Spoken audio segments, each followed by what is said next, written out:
যধে মধে মানুহক পুনৰ সংস্থাপন নিদিয়ালৈকে উচ্ছেদ কৰিব ধৰিছে।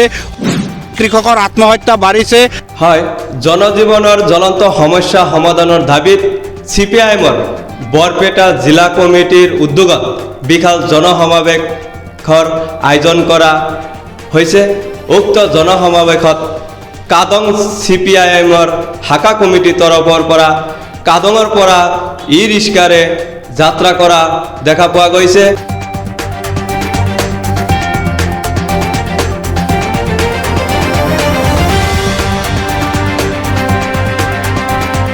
মোৰ মাজত বৰপেটা লোকেল কমিটিৰ সদস্য জয়নাল আব্দিন ডাঙৰীয়া আছে। জয়নাল আব্দিন ডাঙৰীয়াৰ পৰা আমি কিছু প্ৰতিক্ৰিয়া ল'বলৈ যত্ন কৰিম। বৰপেটা CPIM পাৰ্টিৰ জিলা কমিটিৰ উদ্যোগত বৰ্তমান মানুহৰ জনজীৱনৰ জ্বলন্ত সমস্যা সমাধানৰ দাবী আৰু তাৰ লগতে মূল্যবৃদ্ধি, ICDSকে ধৰি আঁচনিভুক্ত কৰ্মচাৰীসকলৰ মাহিলী 18,000 টকা মজুৰি পোৱাৰ দাবী, তাৰ লগতে কৃষকৰ উৎপাদিত ফচলৰ ন্যায্য দাম উচ্ছেদ যধে মধে বন্ধ কৰিব লাগে। আৰু মানুহৰ যি বৰ্তমান অৱস্থা হৈছে, প্ৰত্যেকটো পঞ্চায়তৰ ক্ষেত্ৰত আমি দেখা পাইছোঁ বিভিন্ন কাম কাজত দুৰ্নীতি হৈছে। সৰ্বস্তৰৰ দুৰ্নীতি বন্ধ কৰিব লাগে, এই দাবী আমাৰ আছে।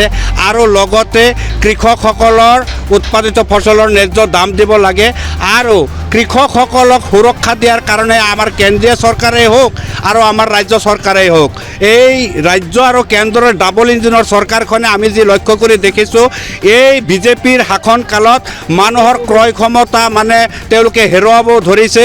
তাৰ লগতে কৃষকৰ আত্মহত্যা বাঢ়িছে আৰু আঁচনিভুক্ত কৰ্মচাৰীসকলে যি মাননি পায় সেই মাননিৰে তেওঁলোকে চলিব নোৱাৰা হৈছে। তাৰ লগে লগে আমি লক্ষ্য কৰিছোঁ যে এই চৰকাৰ নামৰ যন্ত্ৰখনে যধে মধে মানুহক পুনৰ সংস্থাপন নিদিয়ালৈকে উচ্ছেদ কৰিব ধৰিছে। গতিকে আমি CPIM পাৰ্টিৰ পক্ষৰ পৰা এই সামগ্ৰিক দাবীবিলাক সন্মুখত ৰাখি আজি আমি বিশাল গণসমাৱেশৰ আয়োজন কৰিছোঁ আৰু তাৰে অংশ হিচাপে কাদং CPIM পাৰ্টিৰ শাখা কমিটিৰ পক্ষৰ পৰা আমি ই-ৰিক্সাৰ ৰেলীৰ জৰিয়তে আমি বৰপেটাৰ সমাৱেশলৈ যাত্ৰা কৰিছোঁ। মোৰ নাম জয়নাল আব্দিন, মই বৰপেটা লোকেল কমিটিৰ সদস্য।